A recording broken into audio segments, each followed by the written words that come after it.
छोटे से गांव के किनारे मिट्टी और फूस से बना एक टूटा सा घर था।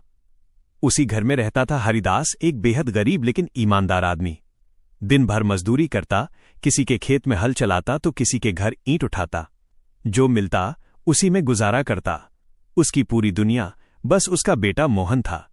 मोहन ही उसकी ताकत था, उसकी सांसों का सहारा। हरिदास अक्सर भूखा रह लेता, लेकिन मोहन के लिए रोटी जरूर बचाकर रखता। ठंडी रातों में खुद फटी चादर ओढ़ लेता, पर बेटे को सीने से लगाकर सुलाता। उसकी आंखों में बस एक ही सपना था कि मोहन पढ़ लिख जाए और उस गरीबी से बाहर निकल सके जिसमें वो खुद पूरी जिंदगी फंसा रहा। एक दिन गांव में भयानक बुखार फैला। इलाज के नाम पर बस झाड़ फूंक और देसी दवाइयां थीं। हरिदास भी उस बुखार की चपेट में आ गया। फिर भी वो रोज काम पर जाता रहा, क्योंकि अगर काम न करता तो चूल्हा नहीं जलता। धीरे धीरे उसकी हालत बिगड़ती चली गई। एक रात तेज बारिश हो रही थी। हरिदास खाट पर लेटा कांप रहा था। मोहन उसके पास बैठा रो रहा था। कांपते हाथों से हरिदास ने मोहन को पास बुलाया और अपनी कमर से बंधी एक पुरानी कपड़े की पोटली निकाली। उस पोटली में बस 3 चीजें थीं, एक टूटी घड़ी, एक फटा हुआ कागज और एक सिक्का। बेटा, उसकी आवाज बहुत धीमी थी, यही मेरी जिंदगी की कमाई है। ये घड़ी तेरी मां की आखिरी निशानी है। ये कागज, इसमें मैंने तेरा नाम लिखा है जब तू पैदा हुआ था। और ये सिक्का, जब भी लगे कि तू अकेला है, इसे मुट्ठी में कसकर पकड़ लेना।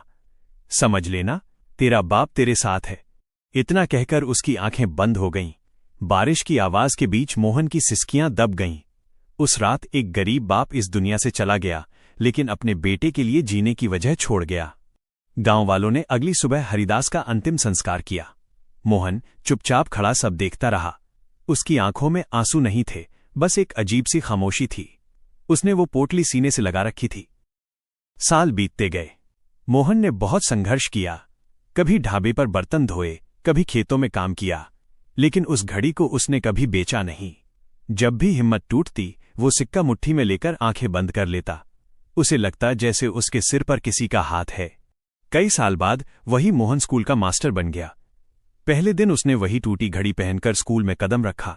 बच्चों को पढ़ाते हुए उसकी आंखें नम हो गईं। वो समझ चुका था, गरीब बाप की आखिरी निशानी कोई दौलत नहीं होती, वो हिम्मत होती है जो औलाद को टूटने नहीं देती। अगर आपको ये कहानी पसंद आई हो तो कृपया वीडियो को लाइक करें और हमारे चैनल को सब्सक्राइब करना न भूलें। आपका सहयोग हमें आगे और बेहतर कहानियां लाने के लिए प्रेरित करता है।